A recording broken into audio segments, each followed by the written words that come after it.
ওজনের আড়ালে যমুনা টেলিভিশনের প্রতিবেদন। প্রতিবেদনটি আজকের, যদিও ঘটনাটি 23শে জানুয়ারি 2026 ঢাকা শাহজালাল আন্তর্জাতিক বিমানবন্দরে কুয়েত টার্মিনালে কুয়েত থেকে বাংলাদেশগামী বিমানটি BG3444। এই বিমান থেকে যে সকল যাত্রী আসে এবং কুয়েত স্টেশনে লাগেজ বিভাগে হঠাৎ করেই জটিক অভিযান করে নিরাপত্তা বিভাগ থেকে। যাত্রীদের 14 জনের মধ্যে 12 জনের লাগেজের যে নির্ধারিত নোটশিটে যে ওজন রয়েছে তার থেকে বেশি ওজনের লাগেজ পায়। নোটশিটে যে ওজন দেওয়া হয় সেই শীটের ওজনের থেকে অতিরিক্ত ওজনে যে সকল লাগেজগুলো বিমানে যায় তাতে বিমানটা ঝুঁকিতে পড়ে। আবার নোটশিটে যে ওজন দেওয়া আছে তার থেকে অতিরিক্ত ওজনের যে অর্থটা, সেই অর্থটা যারা নিয়ে থাকে সেই অর্থটা সরকারি কোষাগারে জমা হয় না। সেই কুয়েত স্টেশনের ম্যানেজারের নাম মোহাম্মদ শাহজাহান, আর তারই স্ত্রী সাবিনা পারভিন লাগেজ বিভাগে দায়িত্বে, তিনি গ্রাউন্ড বিভাগে কর্মরত। তো তদন্ত চলছে, তদন্তটা শুরু হয় 23শে ফেব্রুয়ারি 2026।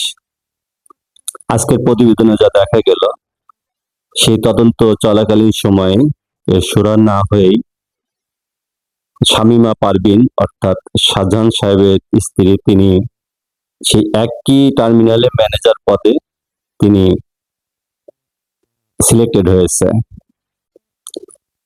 নিয়ম অনুসারে নাকি বলা হয় একই বিভাগে স্বামী স্ত্রী কাজ করতে পারে না। এর মধ্যে যে এই যে এর ভেতরে ওজন নিয়ে যেসব বিমানের ঝুঁকিতে ফেলা এবং লাগেজে নিয়ে যেসব কারসাজি, অতিরিক্ত ওজনের যে অর্থ লোপাট করা, দুর্নীতি, এবং তার স্ত্রীকে তদন্তকালীন অবস্থাতেই এর সুরাহা না হওয়া অবস্থা থেকে সুরাহা হয়নি, অথচ তিনি ম্যানেজার পদে পদোন্নতি পায়। একে শুধু শাহজাহান সাহেবের একক ক্ষমতা বলে, নাকি এর পিছনে রয়েছে সুদূর প্রসারী একটা হাত বা সুদীর্ঘ লম্বা কোন হাত? প্রসঙ্গটি এই জন্য সামনে নিয়ে এলাম যে বিভিন্ন জায়গায় যখন চাঁদাবাজি হয়, এই চাঁদাবাজির ভাগ নাকি স্তরে স্তরে পেতে পেতে উপর মহল পর্যন্ত যায়। তো বিমানে এই অর্থ লোপাট অথবা দুর্নীতি, এইটা কি শুধু তাদের মধ্যেই থাকে নাকি এটাও উপর মহল পর্যন্ত পৌঁছাতে থাকে? তাহলে তদন্ত শেষ না হওয়া অবধি তাদের কোনো শাস্তি তো হয়নি, বরং তার স্ত্রীর পদোন্নতি হয়ে একই টার্মিনালের একই সেকশনে তিনি ম্যানেজার পদে পদোন্নতি পান। তো যদি দুর্নীতি নাকি শুধুমাত্র সরকার, নেতা, মন্ত্রী, এমপিরা করে থাকে, দুর্নীতি তো সারা দেশের অন্ধে অন্ধে। পরিবর্তন তো হয় না। রাস্তাঘাটে চাঁদাবাজি রয়ে গেছে, railway station, bus station, court কাছারি কিংবা যে কোনো জায়গাতে অফিস আদালত দুর্নীতি। তাহলে সরকার পরিবর্তনের দরকার কি? দুর্নীতির কারণে সরকার পরিবর্তন করার তো কোনো অর্থ থাকে না।